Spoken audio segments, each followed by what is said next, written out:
Welcome back to Creative Whispers. This is the YouTube art journaling game that's like a game of telephone. If you know what Creative Whispers is, don't mind me while I just explain the game again.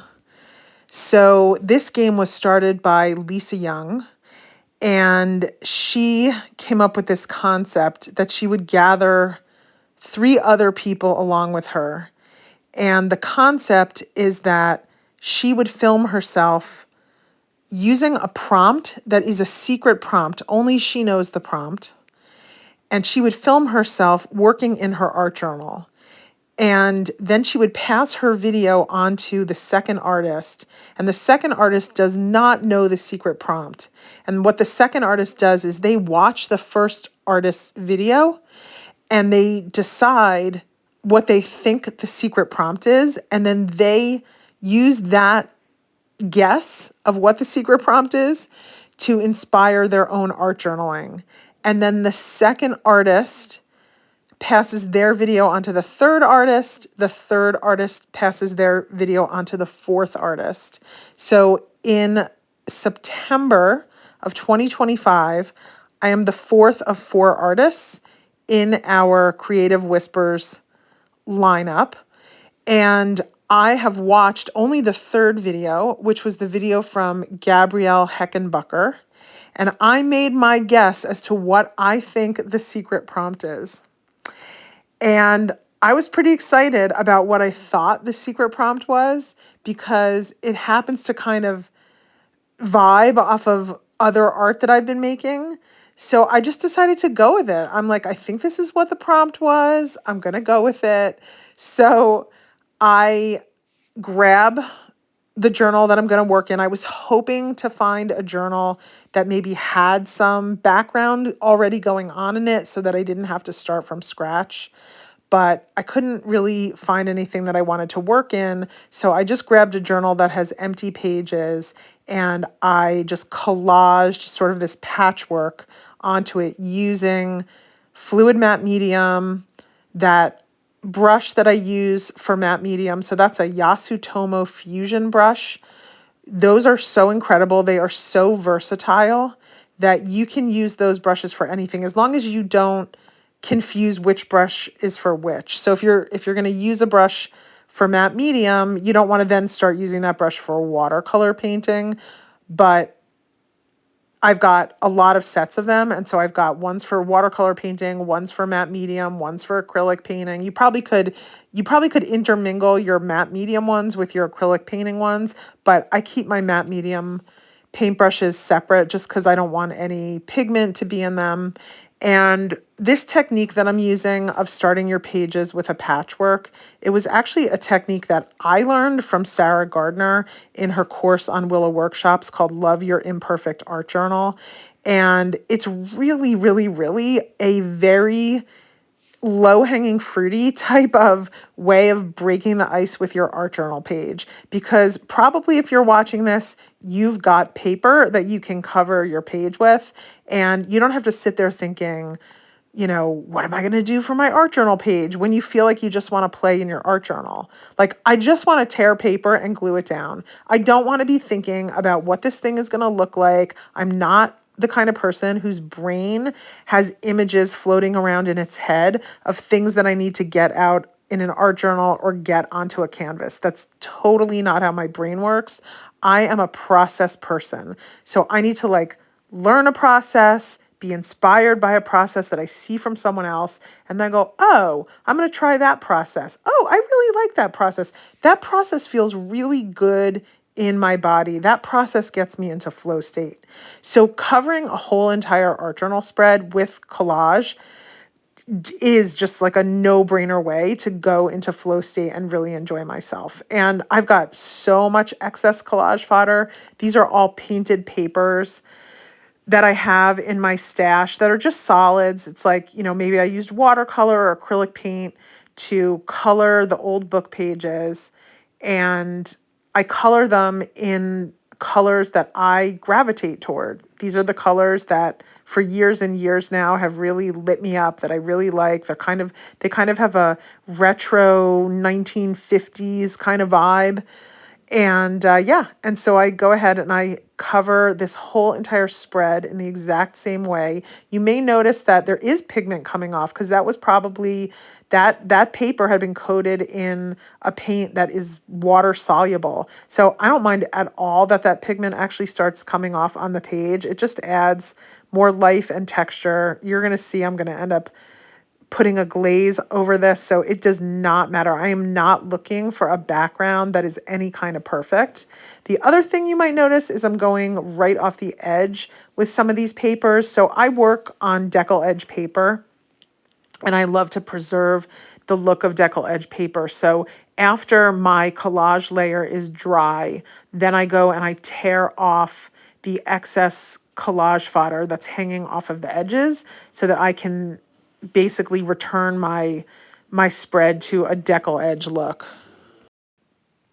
All right, I'm going to go ahead and speed up this video because ain't nobody want to watch somebody collage for 20 minutes.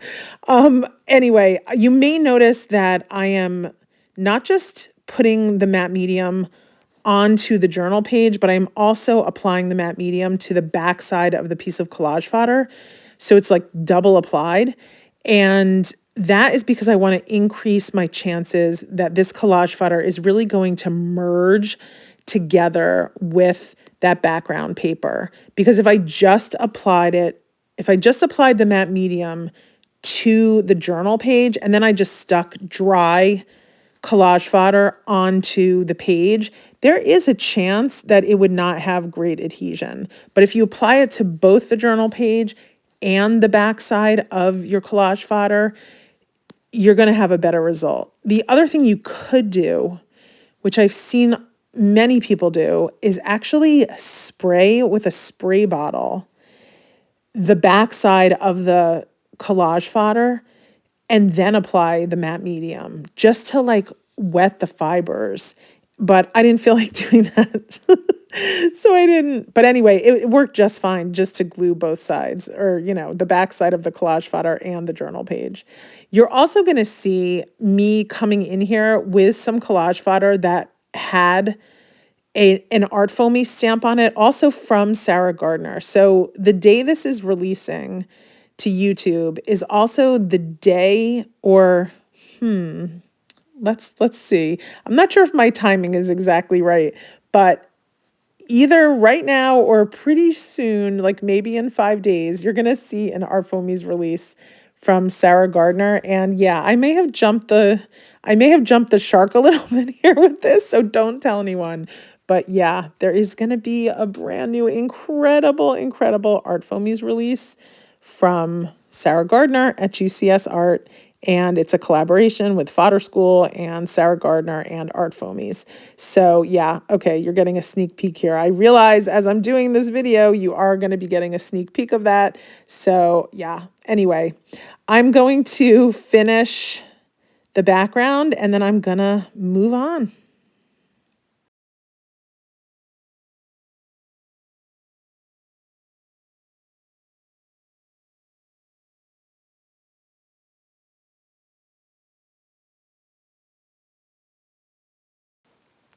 All right, so I let that dry overnight and then I have fun ripping and tearing the pieces that are hanging off of the edge from the paper.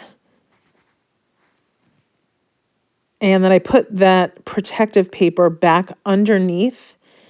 So that's a really, really common thing to do, is just when you're art journaling, to protect the pages that are on the other sides by putting some paper there. Because if you don't do that, you could make quite a mess on the pages that are underneath. At this point, I'm thinking about how am I going to unify all of this collage fodder to make this feel cohesive. And I've been kind of playing more with this glazing technique. So if you're not familiar with glazing, it's essentially rubbing one color of paint over whatever your artwork is. So let's say you're doing an acrylic painting and you want to unify all the colors. You can rub one color into the entire painting, and that's called glazing. And there are techniques where you use a glazing medium that you buy from an art store, but for my purposes, I find that just using a baby wipe and a color that I think could unify the whole thing that I would enjoy, and just rubbing it in, especially since there's matte medium already covering all of the collage fodder there. I just had a feeling that the glazing was going to work. The other option would have been to cover the whole thing with gesso, watered down gesso, which is another technique that I really, really like. But I didn't want to lose the color in the collage fodder, so I decided to try the glazing technique. I don't know if I love it, if I love the way that it looks, but it definitely looks aged and it's a little different. Okay, so what you're seeing here is me playing with this collage fodder that's been sitting in my stash for a few years now. It's fodder that I made, I believe, in Fodder School 2, maybe Fodder School 3, this layered circles fodder. And I kind of got this inspiration to stamp these evil eyes in the middle of circles from KP, actually, the owner of Art Foamies. And everything that I do, it's kind of like I'm conjuring up things that I've watched, people that have inspired me. And it's like, oh yeah, I remember she put the evil eye in the middle of other circles. And I'm just like, that might look cool and fun. And then when I lay these circles on my page, I'm like, they need something. So I pull out the Ranger vintage photo stamp pad, which at this point is kind of very, very dry. And I feel like maybe I need a new one. And I cannot find my re-wetting little thing. When I moved my studio from one room in my house up to my attic, somehow there were vital things that I just somehow have misplaced, and that was one of the things that I misplaced. So anyway, I'm just gonna have to work with what I have. So I'm thinking when I'm doing this that this art journal spread needs some contrast. There's just a ton of mid-tone going on. There's a little bit of dark in those lotus flowers that were part of the background papers. And there's a little bit of dark in the evil eye stamps that I put in the middle of those circles. Also, I want to mention what you're seeing me doing, stamping the art foamy from the stamp pad onto this just excess paper that I have floating around my desk.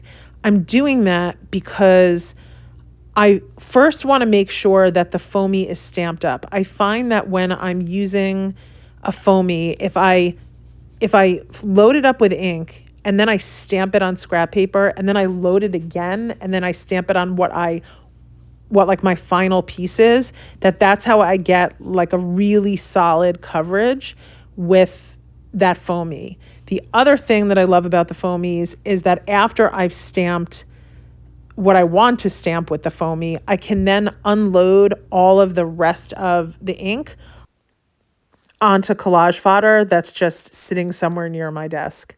So at this point, I have to glue down all these circles, and I'm thinking about what is the right adhesive that's actually going to get these some of them are a little bit heavyweight because there's so many layers of paper in them. And I'm thinking how am I going to get this to stick? Am I going to use a glue stick, or am I going to use this reptile glue that I keep in these little metal tipped applicator bottles? So that is the strongest glue that I have. So I'm thinking I need to use the strongest glue that I have. And so I'm just going to go ahead and glue all these down and just kind of speed over this because you don't want to watch me glue all these down. At this point, I am really going to focus on trying to bring some contrast to this page or this spread because it's truly very, very mid-toned. And it just needs something. It needs a pop of something. So I'm going to play with my Jelly Roll pens in the colors that I love that could give this the vibe. So the white Signo, what is it? The white Uniball Signo gel pen, which I am doing my best to resist starting a new one. I always know that if I start a brand new one, I'm going to get the flow out of the tip. That's really easy, but I've got so many that are sort of half finished that I'm like, I am determined to not start another white Uniball Signo gel pen. And so I grab my white pens and I start fooling around. Excuse me. I start fooling around with pretty much all of these different possible white pens. And then you're going to see me using the Sakura Jelly Roll pens, which are consistent and wonderful as long as they're opaque. Not all the colors are actually opaque. And you're going to see me testing out different colors to use on this spread. That, like that yellow one there, that is not opaque. That is a transparent Jelly Roll pen, which it's effective if you're writing on white paper, but it is not effective at all if you're writing on any kind of colored paper. But a lot of the Sakura Jelly Rolls are incredible paint pens that write, and completely cover dark papers. So I want to add that contrast. I'm going to go back to that. That's what I'm thinking about as I'm doing this. I'm like, I need white in here. I've got a little bit of black. I really need the white. And yeah, I'm going to do that by trying to add white elements to the page. I'm also tearing off the excess collage fodder that ended up being created as I was putting those circles onto the page. So, yeah, so I'm just kind of fooling around with pens, fooling around with every option I've got for trying to add some pops of color here. Not that I don't have a lot of color, because I have a lot of color, but I want that pop. Like I keep mentioning that word contrast. I want that excitement. So I'm trying out this Presto correction fluid pen, which people love this pen. I've gotten a lot of people come into my comments on YouTube talking about how this is their go-to white pen. And I don't know, it's a little tricky. I just don't know if I know how to use it correctly. And yeah, I'm going back to my Sakura Jelly Roll pen, which is amazing. Those, oh my God, those fluorescent Sakura Jelly Roll pens, those are awesome. And then I'm thinking I need even more of a focal point word. And so I grab the word protection. This is part of my actual Art Foamies release. And I stamp it right on there. And then I've got all this excess ink. So I'm like, you know what? I got to put it somewhere. And I don't have under paper under my desk here or on top of whatever under my journal here. So I'm just grabbing, again, fodder from wherever to stamp that excess ink off of. So yeah, this is kind of wrapping up and I like it, but I'm not madly in love with it. So I'm like, I still need something. And I start adding this white paint pen. That is what is it? It's a Sharpie white paint pen. Okay, so I thought I had filmed the part of this process where I was splattering white acrylic ink and hot pink acrylic ink onto my pages, but apparently I was not filming that. So what you're seeing me do here is just dry these acrylic paint splatters with my heated gun from Ranger. And yeah, I can't believe I didn't film it. Anyway, it was a whole thing. So I picked up this technique also from Sarah Gardner at juicy.s.art in her class, Love Your Imperfect Art Journal. It's really, truly like the perfect art journaling course if you have not taken that one. And I finished off the page just by outlining all of those paint splatters in a contrasting black outline. And at the end, I absolutely love this. And I truly do have to give a lot of gratitude for Sarah for showing me her techniques, because without seeing her techniques, I really honestly don't know if I would be as good of an art journaler.